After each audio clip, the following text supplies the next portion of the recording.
Halo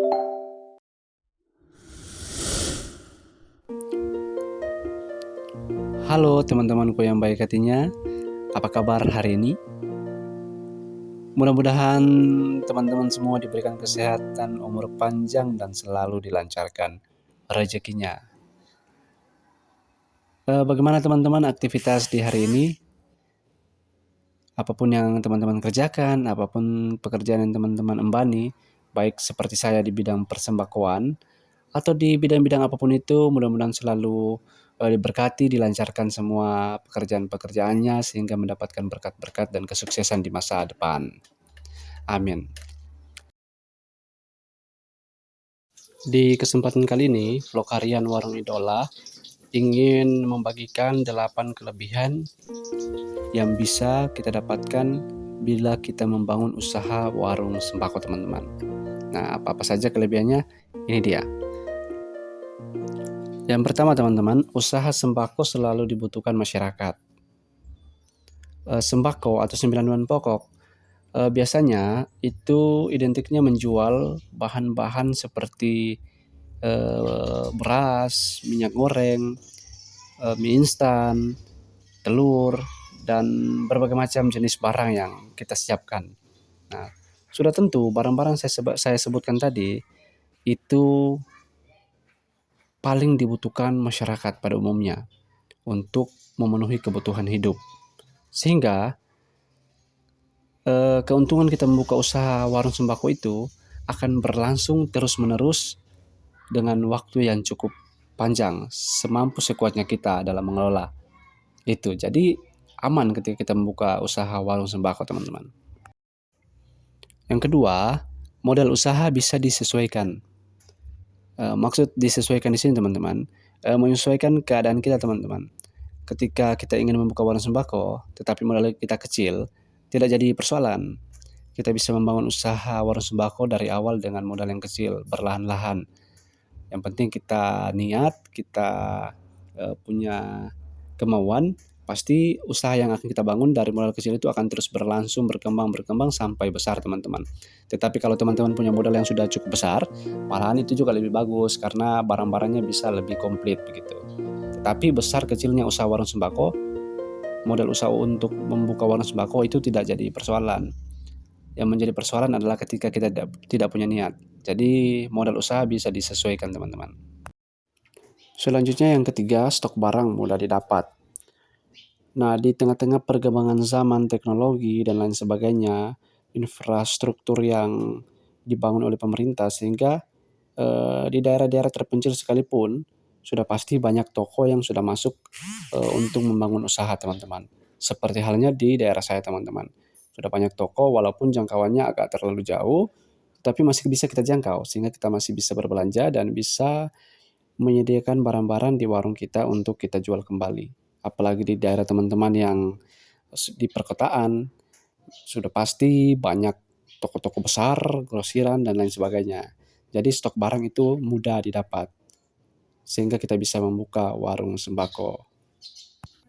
Yang keempat, lokasi atau tempat usaha mudah diatur. Nah, jadi teman-teman, untuk membuka warung sembako, yang penting kita berada di lingkungan masyarakat atau berada di tengah-tengah masyarakat, itu pasti kita sudah bisa membuka warung sembako.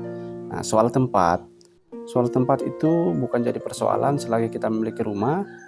Walaupun belum ada tempat khusus untuk membuka warung sembako, kita bisa manfaatkan baik itu teras rumah atau ruang tamu yang kita bisa gunakan. Saya saat ini berjualan di ruang tamu saya, teman-teman. Jadi aman dan itu bisa kita gunakan tempat-tempat tersebut sehingga tidak ribet-ribet untuk mau buka usaha warung sembako, teman-teman. Yang penting niat. Selanjutnya yang kelima, usaha warung sembako bisa kita kembangkan hingga menjadi usaha besar seperti toko bahkan grosir, teman-teman. Jadi di tempat saya belanja, teman-teman, di toko tempat saya belanja itu, saya sempat cerita dengan yang punya toko. Jadi dia sempat sampaikan begini ke saya. Dia katakan bahwa dia sebelum memiliki toko sebesar ini, Itu awalnya dia juga membangun usaha warung sembako, sama seperti saya, dia katakan sama seperti saya, begitu. Jadi perjuangannya juga cukup panjang. Sempat dia tunjukkan bahwa ini bekas warung saya dulu, dia katakan begitu. Sehingga apa yang disampaikan oleh tuan toko itu menjadi cerita yang sangat memotivasi buat saya. Jadi saya sangat termotivasi oleh cerita beliau, dan itu membuat semangat saya lebih besar lagi untuk saya berjualan, begitu teman-teman. Selanjutnya yang keenam, usaha warung sembako bukan usaha musiman, akan terus jalan sepanjang tahun.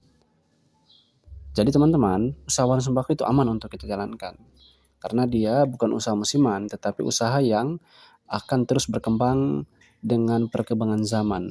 Karena kebutuhan pokok, 9 bahan pokok itu selalu dibutuhkan masyarakat. Kapanpun dan sekalipun perkembangan zaman itu selalu berganti, tetap sembako, kebutuhan pokok itu akan selalu menjadi bahan utama kebutuhan hidup kita sehari-hari. Jadi ketika kita membangun usaha warung sembako, ya aman, tetap jalan terus. Tergantung kita bagaimana kita menjalani usaha tersebut, teman-teman ya. Selanjutnya yang ketujuh, usaha warung sembako bisa kita jadikan usaha sampingan atau bisa kita jadikan sebagai usaha utama kita, teman-teman. Saya seperti yang saya sampaikan di video-video saya sebelumnya bahwa sebelum saya membangun usaha warung sembako ini, pekerjaan saya juga adalah seorang panwaslu kecamatan, teman-teman. Tapi dengan tuntutan kehidupan yang cukup besar, saya mencari usaha sampingan yang bisa saya jadikan usaha di rumah. Nah, setelah saya mencari, ya saya terpaksa memutuskan untuk membangun usaha warung sembako sebagai usaha sampingan saya, teman-teman. Tetapi setelah saya jalani, dengan waktu berjalan, kok usaha warung sembako ini enak ya untuk kita jalani. Dan bahkan sekarang di pemikiran saya, ketika selesai saya sebagai panwaslu kecamatan nantinya, saya akan menjadikan usaha warung sembako ini sebagai usaha utama saya, dan saya akan berusaha mengembangkannya sampai terwujud impian saya. Amin.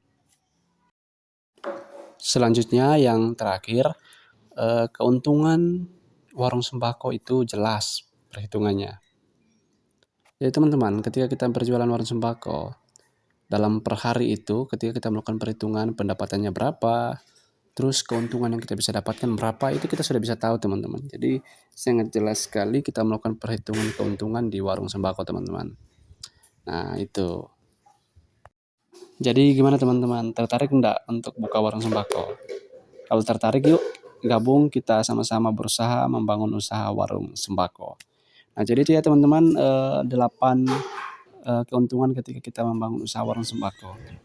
Nanti kita bisa sharing-sharing lagi di video-video berikutnya ya teman-teman. Nah, oke. Sampai jumpa di lain waktu di video-video selanjutnya. Oke, bye-bye.